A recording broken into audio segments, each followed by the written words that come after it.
The hum of the city was a dull thrum beneath my window, a stark contrast to the silence that had swallowed me whole just moments ago. My heart hammered, a frantic drum against my ribs.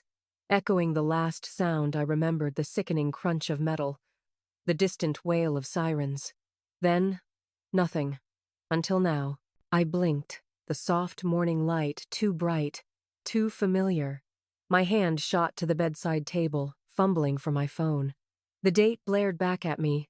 October 14th, 2024, 5 years ago. 5 years before Rhys's last fatal assignment. A gasp hitched in my throat, a fragile butterfly trapped in my chest. This wasn't possible. Yet, here I was, in my old apartment, the one I'd given up after. A jolt of adrenaline, cold and sharp, cut through the fog of disbelief.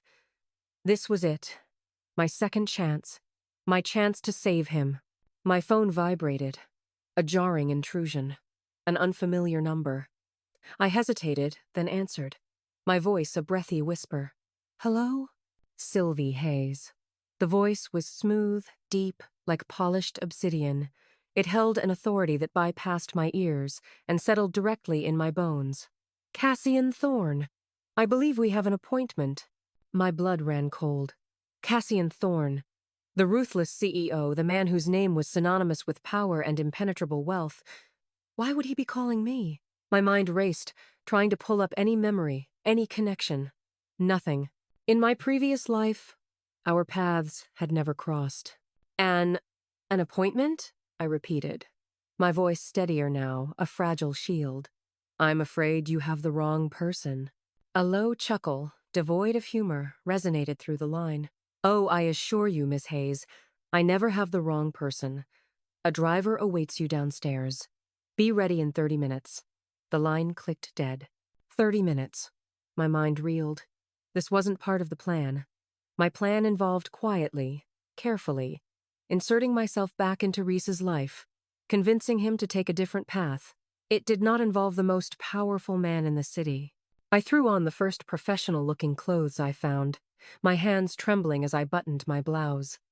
Downstairs, a sleek black limousine idled, its tinted windows mirroring my anxious reflection. A uniformed driver held the door open, a silent sentinel. I slid inside, the plush leather cool beneath my clammy palms. The Thorne Industries skyscraper pierced the sky, a monument to ambition. Cassian Thorne's office was a minimalist expanse of glass and steel overlooking the sprawling city. He stood by the window, a silhouette against the blinding light, his back to me. When he turned, my breath caught. He was striking, not in the rugged, warm way Rhys had been, but with an almost architectural precision, sharp jawline, eyes the color of a winter sky, framed by dark lashes that seemed to absorb the light. His tailored suit fit him like a second skin, exuding an aura of untouchable power. Sylvie Hayes. His voice, now closer, was even more commanding. He gestured to a chair opposite a vast, polished desk. Please, sit. I sat, my spine ramrod straight, my gaze unwavering. Mr. Thorne, I still don't understand why I'm here. He moved to his desk, his movements fluid, economical. He placed a thick file before him, not opening it, just resting a long finger on its cover. Let's dispense with the pleasantries. I require a wife. My jaw dropped. The words hung in the air, absurd and surreal. A what? A wife? He repeated, his gaze piercing, unwavering. A strategic alliance. Our families, our businesses stand to benefit immensely from such a union. I scoffed, a short, disbelieving sound. My family? My father owns a small accounting firm.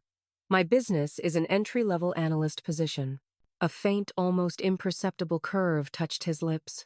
Your father's firm, Hayes & Co., holds significant real estate portfolios. Your mother's family, the Dubois lineage, has dormant but influential holdings in luxury textiles. And your own intellect, Miss Hayes, is far from entry-level. Our analysts have been tracking your projections for months. Impressive, even brilliant. My cheeks flushed, a mixture of surprise and indignation. He had done his homework. And then some. Even if that were true, which it's not, this is absurd. I don't know you. Irrelevant. He leaned forward, his eyes locking onto mine, and for a fleeting second, something flickered there. Something ancient and knowing, before it was gone. The arrangement is simple. A marriage of convenience, public appearances, shared social obligations. Our private lives remain separate. I offer you unparalleled financial security, access, and protection. In return, you offer me the stability and public image a man in my position requires. Protection? I scoffed again, a little louder this time. From what? He merely held my gaze, a silent answer that sent a shiver down my spine. And if I refuse? I challenged, my voice tight. You won't. His certainty was unnerving. There's a prenuptial agreement, ironclad. It protects both our interests. However, it also includes a clause for irresponsible conduct. Should one party engage in behavior deemed detrimental to the other's reputation or financial standing, the marriage can be dissolved with minimal penalty and a generous severance package for the aggrieved party. He paused, his eyes narrowing slightly. You strike me as a woman who values her freedom. A sudden dizzying thought spun in my head. Freedom. A quick divorce, and in the meantime, unlimited resources. This was a temporary setback, yes, but also a golden cage. A cage from which I could launch my mission to find Rhys, to save him. The thought of using Cassian Thorne's wealth to fund my real goal, and then escaping him, was perversely appealing. And what exactly would constitute irresponsible conduct? I asked, a dangerous glint in my eyes. He steepled his fingers, his expression unreadable. Gross negligence. Public scandal. Egregious financial mismanagement.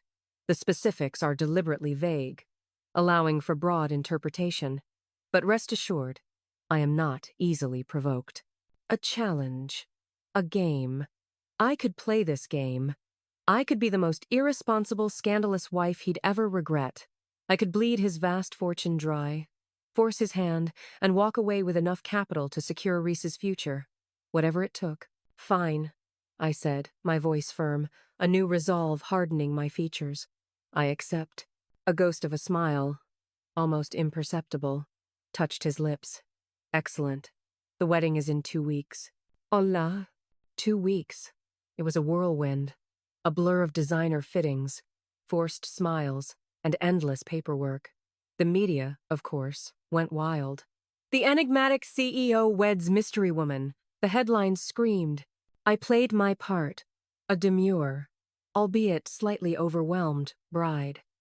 Cassian played his, a stoic, powerful groom.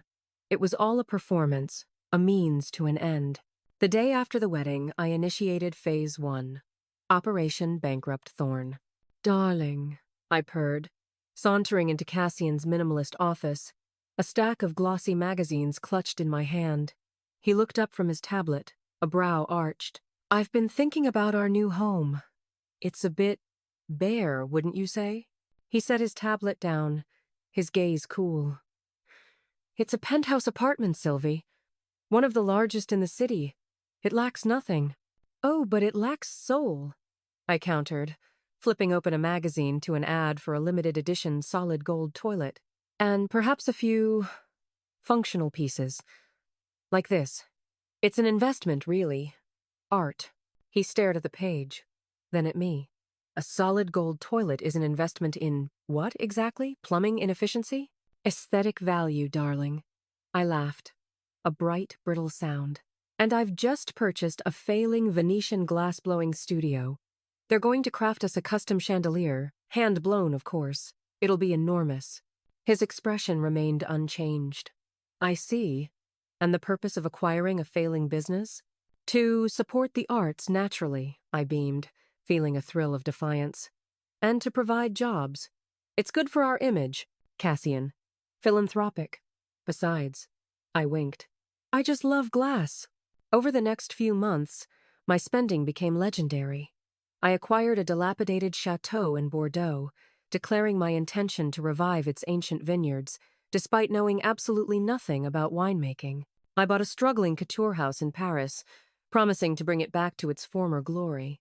My credit card statements, I imagined, were a symphony of financial ruin. "Sylvie, my love," Cassian greeted me one evening, a faint tremor in his voice that I almost mistook for amusement. He held a newspaper, folded to the lifestyle section, the accidental muse. Sylvie Thorne's Midas touch, turns trash to treasure. He read the headline aloud, then looked at me, a peculiar glint in his eyes. I snatched the paper, scanning the article. It detailed the unexpected success of my Venetian glass studio, now producing sought-after avant-garde pieces. The chateau's vineyard, under my visionary direction, which mostly involved hiring the best consultants money could buy, and then letting them do their job, was already garnering buzz for its experimental blends. Even the Parisian couture house, which I'd initially bought to stage a spectacular collapse, was suddenly fashionable again, its designs lauded as fearlessly eclectic. "Preposterous," I muttered, tossing the paper onto the coffee table. "It's pure luck."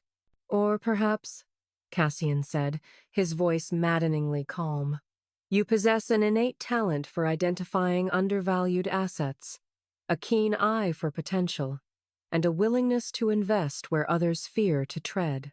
I glared at him. "I'm trying to make us look ridiculous, Cassian.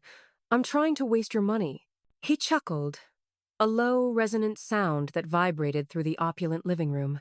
"My dear, my net worth is not measured in millions, but in hundreds of billions. Your current expenditures, while certainly lavish, amount to a statistical anomaly. A rounding error. You're not bankrupting me, Sylvie. You're making me look good. Our stock price has seen a subtle but consistent uptick since your frivolous acquisitions. Our PR team is calling you the people's billionaire wife. They love you." My jaw clenched. This was not going to plan. Every attempt to be extravagantly wasteful, to embody irresponsible conduct, somehow twisted into a stroke of genius. The charity galas were my next weapon. I threw them with abandon. A masquerade ball where the masks were custom, made from recycled plastic. A silent auction where the items were curated from forgotten flea markets. A no-theme gala that left guests utterly bewildered. My goal was chaos, public embarrassment. "Sylvie, darling, another triumph." My socialite friend, Beatrice, gushed at my latest disaster, a celestial soiree, where the main entertainment was a troupe of interpretive dancers dressed as constellations. The food had been avant-garde, almost inedible, and the music a cacophony of experimental jazz. Yet somehow, the media had spun it as bold, brave, and a refreshing departure from the predictable. I forced a smile, my frustration a bitter taste in my mouth. "Yes, well, I do try to keep things interesting." Cassian, standing beside me, his hand resting lightly on the small of my back, leaned in. "You certainly do." I believe the meteor shower dessert, while certainly inedible, was quite the talking point. His voice held that infuriating hint of amusement. "It was supposed to be a disaster," I hissed under my breath, my smile fixed for the cameras. "And yet," he murmured, his breath warm against my ear, "it generated more social media engagement than any of our previous meticulously planned events. You are a genius, Sylvie, even when you attempt to be anything but." Later that night, back in our penthouse, I confronted him. "Why aren't you angry? Why aren't you demanding a divorce? I'm practically throwing your money out the window." He loosened his tie, his gaze reflective. "Because, Sylvie, I find your efforts entertaining and surprisingly effective. You have a knack for turning chaos into currency, a rare skill." He walked to the bar, pouring himself a drink. "Besides, our arrangement stipulated irresponsible conduct. Your actions, while certainly unconventional, are proving to be quite responsible in their own unique way. This is a game to you, isn't it?" I accused, my voice rising. Try 7. He turned the ice in his eyes melting slightly, replaced by something I couldn't quite decipher. "Life is a game, Sylvie. The question is, are you playing to win or merely to escape?" His words struck a chord, a discordant note in the carefully constructed facade of my mission. Escape. That was precisely what I was doing. Escaping from the grief, the regret, the desperate need to change the past. My quest for Rhys, my real Rhys, hadn't faded, but it had certainly taken a back seat to this bizarre marital charade. I'd hired private investigators, discreetly of course, to track down any investigative journalist named Rhys Calder. They'd found a few, but none matched the man I remembered. None had that fierce, unwavering spark in his eyes, that restless energy. One evening, I stumbled upon Cassian in his private study, a room I rarely entered. He was hunched over a desk, not a computer, but a collection of old leather-bound notebooks. He looked up, startled, as I entered. "Cassian? I didn't know you were in here." He quickly closed the book he was reading, his movements almost too swift. "Just clearing my head. Late night for Thorne Industries." My gaze fell on the book. It looked ancient, its pages yellowed. "What were you reading?" "Old journals," he said vaguely, standing up. "Family history. Nothing of interest. But I'd caught a glimpse of the script, the hurried, passionate handwriting. It looked familiar. Too familiar." A few days later, a package arrived for me. Inside, nestled in velvet, was a delicate silver locket. I opened it. Inside, on one side, was a tiny, faded photograph of me from when I was a child, laughing, my hair a tangled mess. On the other, a small, intricately engraved inscription, "My Sylvie, always." My blood ran cold. This locket, Rhys had given it to me years ago. I'd lost it during a move, or so I thought.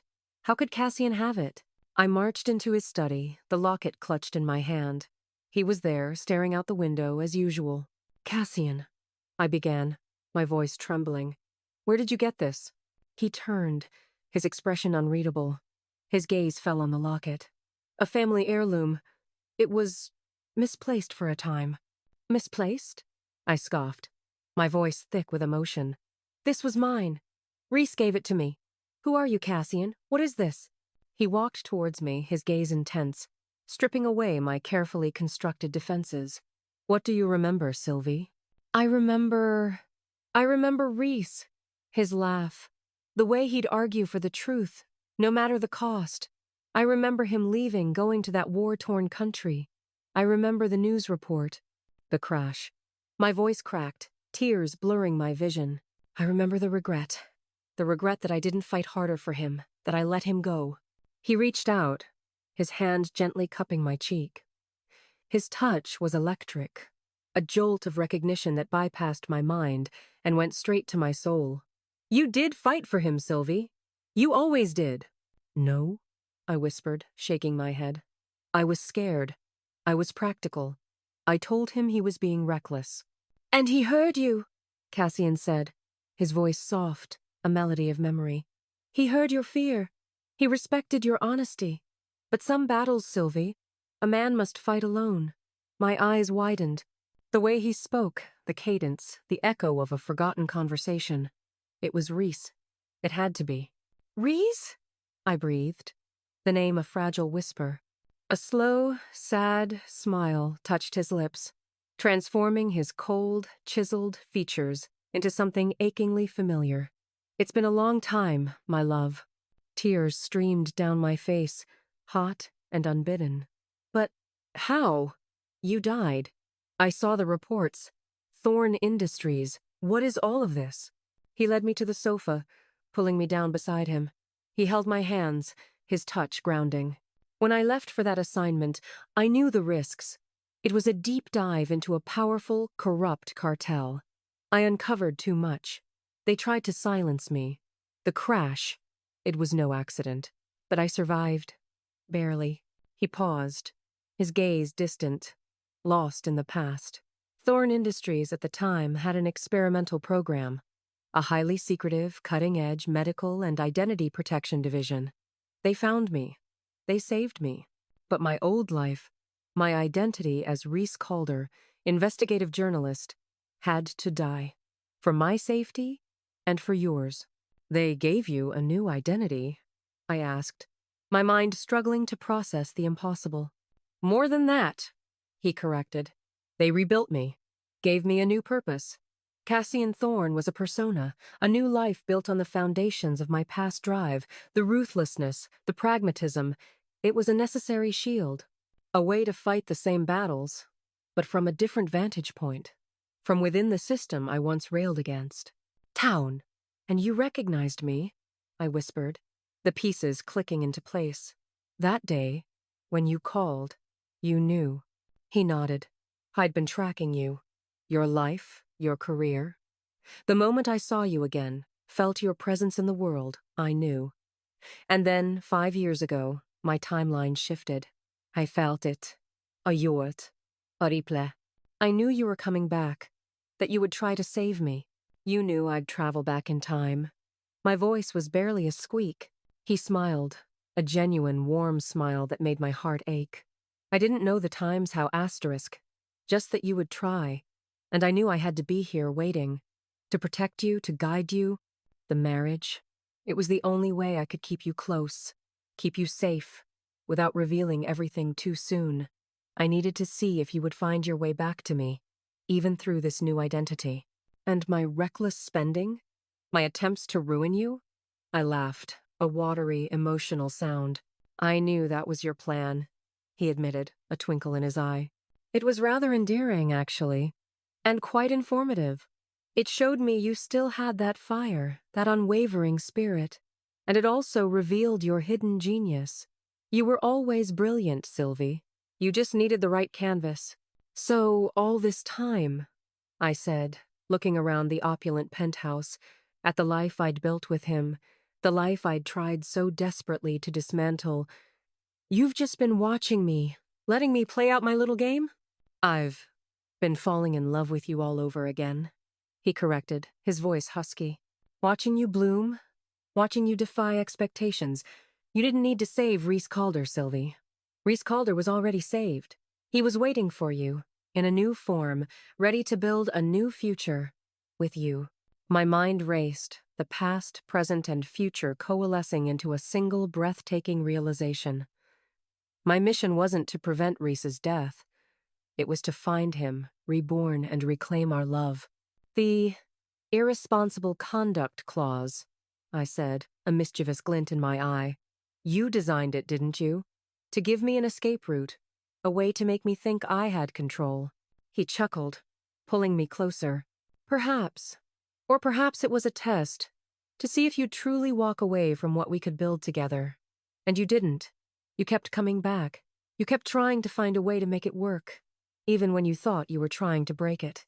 I leaned into his embrace, the warmth of his body, the familiar scent of him, finally bringing peace to my chaotic heart. I was so focused on the past, on the man I lost. I almost missed the man right in front of me. And I was so focused on building a new empire, a new life, that I almost forgot what truly mattered, he confessed, his voice a low rumble against my hair. Until you burst back into my world, a whirlwind of chaos and brilliance. We sat in comfortable silence for a long moment, the city lights twinkling outside, a million tiny stars against the dark canvas of the night. The impossible had happened. My second chance wasn't about preventing a tragedy, but about rediscovering a love that transcended time and identity. So, I said, pulling back slightly, a smile playing on my lips. What now, Mr. Thorne? Or should I say, Rhys? He kissed the top of my head. Now, Sylvie, we build.